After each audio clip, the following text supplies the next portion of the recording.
Welcome back to my channel. I'd like to thank all my new viewers and subscribers. I appreciate each and every one of you. Before we get to today's episode, I'd like to make a quick comment on opinions. Everybody has different tastes and likes. I can't tell you how many times in the shop we say, it doesn't matter if I like it, it matters if you like it. It's your quilt. I once had a fabric rep tell me that one of her shop owners told her that she had made a quilt that was so ugly she wouldn't give it to a blind man. Several years ago, we made that quilt. And as soon as my employee sat down to take it apart and fix it, a customer came in and started gushing over the quilt, saying it was one of the most beautiful ones she had ever seen. That just goes to prove that we're all different. And isn't that a good thing? That people are not all the same and don't have the same likes and dislikes? I do have a passion, though, about wasting fabric. I hate wasting fabric. I don't want to put any extra scraps in the scrap heap unnecessarily. With that being said, please keep your comments coming. Good, bad, all of them. I enjoy reading them. Please follow me on Instagram at Quilters Heaven Inc.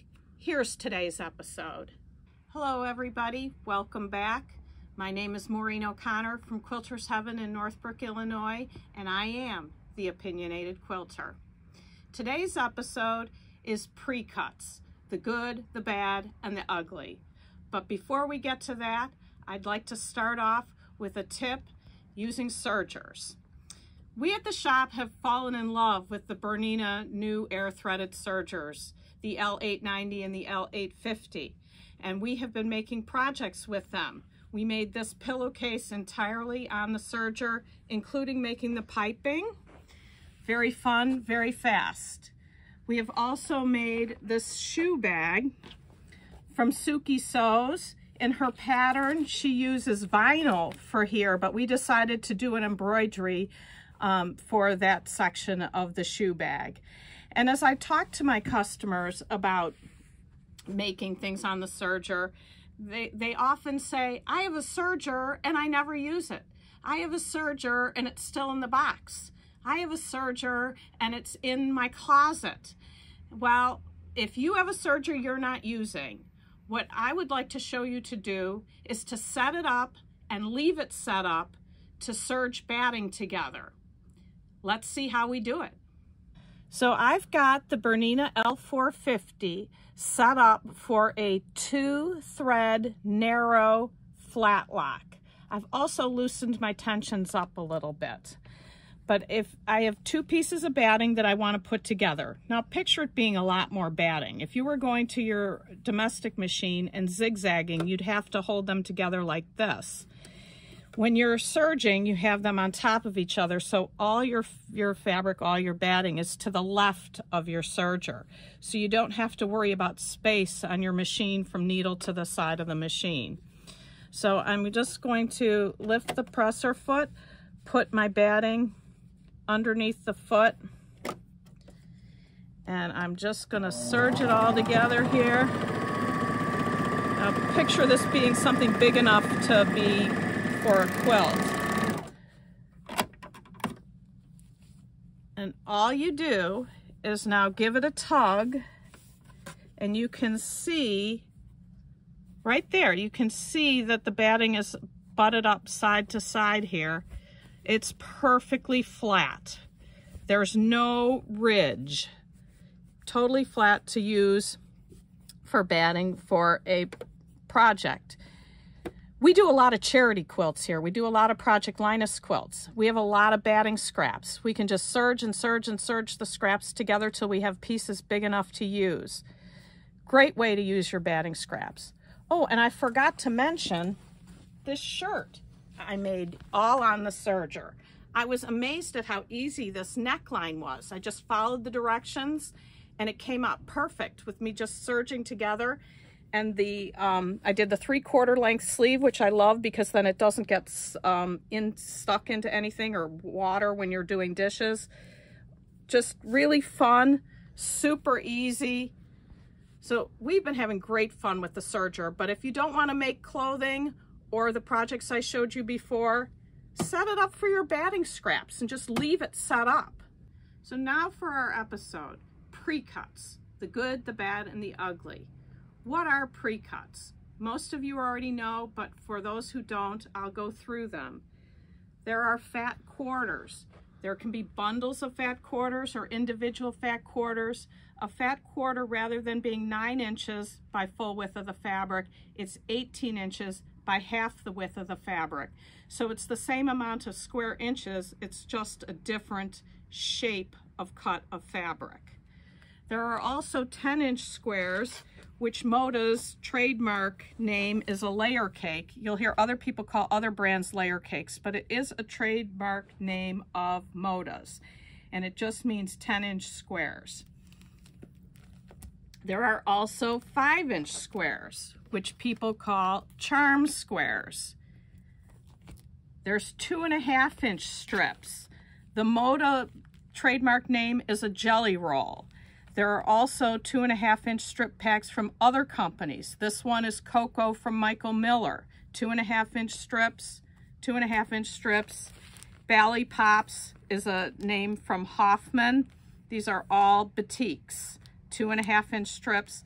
The standard number of strips in a pack is 40. Some can have 42, some can have 48. There's half strip packs that can be 24 or 20. Just know what you're buying. So these are pre-cuts, and the real good of pre-cuts is you get lots of variety in your pack. You get lots of different fabrics, more variety than you could get if you bought yardage. The negative is the size restrictions. There's no 3-inch strip packs that I'm aware of. There's no 4.5-inch strip packs. These are kind of the standard sizes. Not all quilt patterns are geared towards pre-cuts. The one behind me here was done in all 1.5-inch strips, and this would never work in pre-cuts because you need so much of each color that this would never work. In addition, this Weaver Fever from Jackie Robinson calls for 4 blues, 4, I call them oranges, even though that kind of goes to yellow, and then a background, which I used black. This would never work for a pre-cut. Here's another quilt that would never work for a pre-cut, and I think this is a perfect example of a quilt that doesn't use matchy-matchy fabric. When you have the pre-cuts, they're from a collection. So there's several colors of the same fabric, and just everything all goes together. That can be a benefit in some quilts, but it also makes what we like to call matchy-matchy or too matchy-matchy. Part of the fun of quilting is picking the fabrics. Look at this gorgeous selection of fabrics. This deep brown, burgundy, this Cafe floral. To me, I just love this quilt, and it would never work for pre-cuts. One last one I want to show you that would not work for pre-cuts. It's kind of similar idea of the one behind the cutting table. This is either Trip Around the World or Sunshine and Shadows. It has different names, but this is something where you have to repeat the same fabric over and over and over again. So this one is never going to work for a pre-cut. So positive of pre-cuts, you get more variety for your dollar. You get things that all go together. Negative, things that all go together, and you're limited in size. Pre-cuts, the ugly. We've talked about it before. We've talked about waste. In addition to waste, there's also jumping through hoops to use a pre-cut to make the same shape and number as you could a traditional, easier method. Let's start again with the waist. We talked about it with half square triangles 2 episodes ago. Now we're going to do combo units, which is 2 1/4 square triangles and a half square triangle. This is the instructions from a tutorial from the ladies from Missouri, and she made a quilt called the Blue Ribbon Weave, and it had 20 blocks, and each block used 2 sets of 4. So she's using a jelly roll or 2.5-inch strip roll, and as we talked about before, they have you draw a line corner to corner, sew on the line, cut a 1/4 inch away, and waste.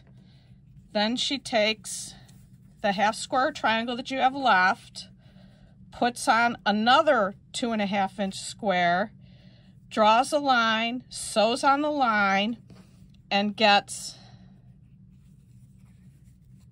the 1/4 square unit like this. So from this 4, this is your waist.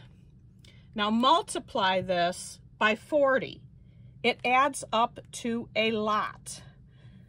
If you do it the more efficient way, which we've shown before, is you take a line corner to corner, sew on either side of the line, get 2 1/2 square triangles from this, take each of your 2 1/2 square triangles, lay your additional square on top. You get another 1/4 square combo unit. You get 2 from here, 2 from the other half. You get 4 from these 4 squares. These 4 squares. Here's my waist for that. I ask you, would you rather waste this amount of fabric that actually would go into my dog bed stuffing bag and really not be wasted at all? Or would you rather have this and have it go into your scrap heap? Now, let's look at the numbers. Now, before I get here, let me just quickly say, some people would say, I have more fabric than time, and they would rather waste the fabric.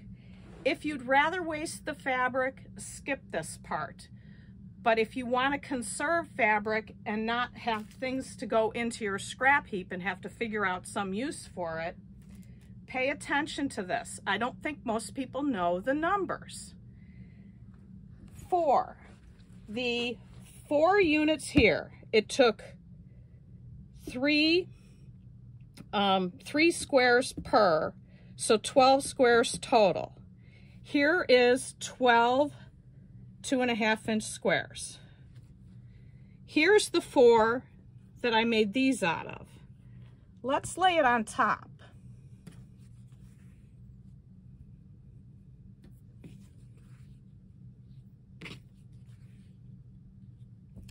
This is how much you're wasting. Take these 3 off, count this as another 1. That's 4 2.5 squares per. That adds up to, for the 20 blocks, is 160 squares. You're wasting 160 2.5-inch squares. You get 16 2.5-inch squares per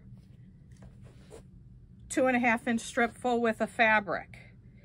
If you want to waste, all you have to do is open up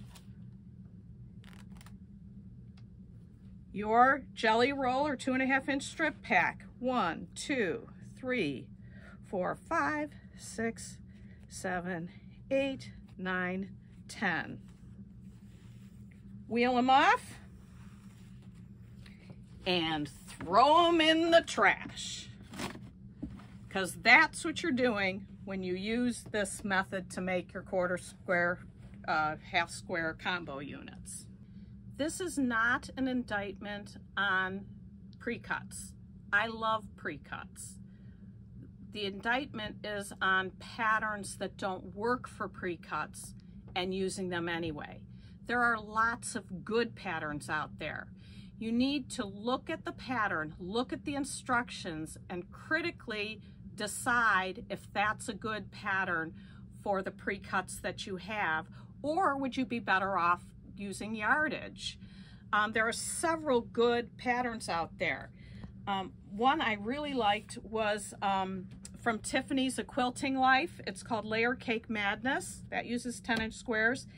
And Key Bee Half Log Cabin Block. She uses 1 layer cake for 3 quilt projects.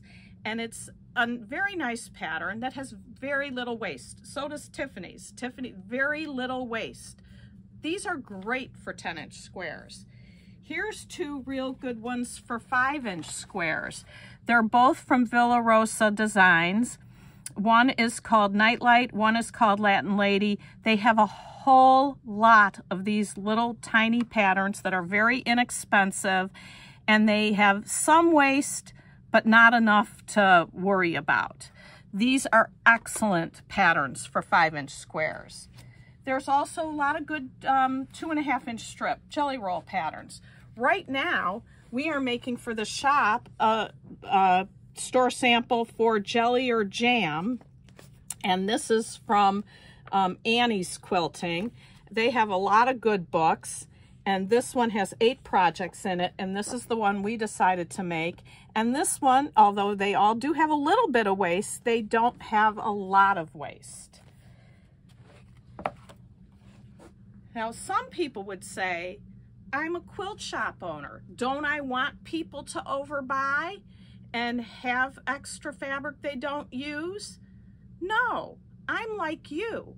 I already have enough scraps. I don't want to add more scraps to the scrap bin when I don't have to, when I can cut the right size and have very little scraps. I showed you my scrap basket last week. This isn't it though. This is just the stuff I have up here to deal with now to cut down and put in the 2.5-inch strip pile. 2, 1.5, the squares, we talked about it last time. This isn't all. This is the next bin I have. It's so heavy I can hardly lift it.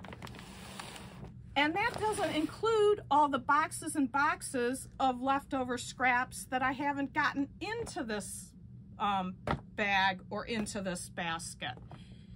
No more, no extra. Don't want to add to it.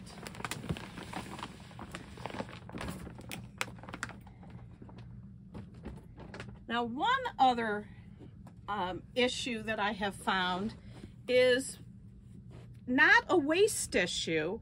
It's almost a jumping through hoops issue.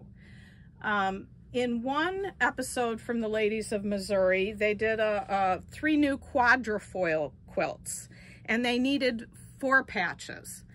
So they took 2 10-inch squares, and they drew a line down the center, and then you had to cut, you had to sew a 1/4 inch from here, 1/4 inch from either side, and a 1/4 inch from here.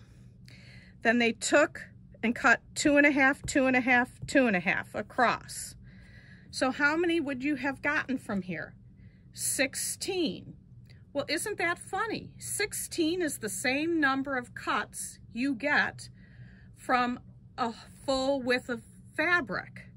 So rather than just take 2 strips like this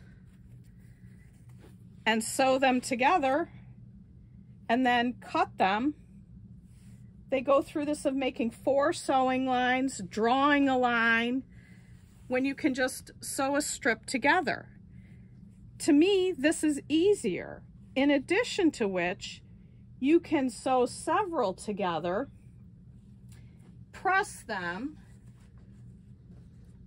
Now I've cut these in half and laid them so that they'll be in their 4 patches. You can see the white here, and the red's opposite. Put your stripology ruler on it and just cut across. Now I'm cutting 4 at a time.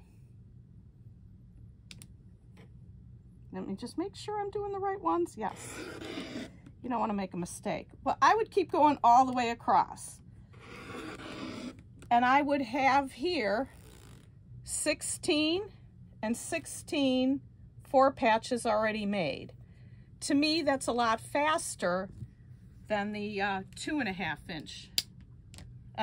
cuts from a 10-inch square. The last thing I'd like to show you is a quilt that I did make prior to me realizing I needed to pay attention before I started cutting. This is a pattern that's from McCall's Quick Quilts, February, March 2010. And it says pre-cut 10-inch fabric squares, speed construction. Interestingly, they gave you choices of using a 10-inch square or yardage. And I didn't pay attention to this at first. But if you look at the 10-inch cutting instructions, you see a little square that says discard. Look at what I have in the discard pile. It's like, really? Now I have all this I need to do something with? I can't throw this all away. It's got to be made into something. I also have leftover squares, but I love the pattern. It turns out really cute.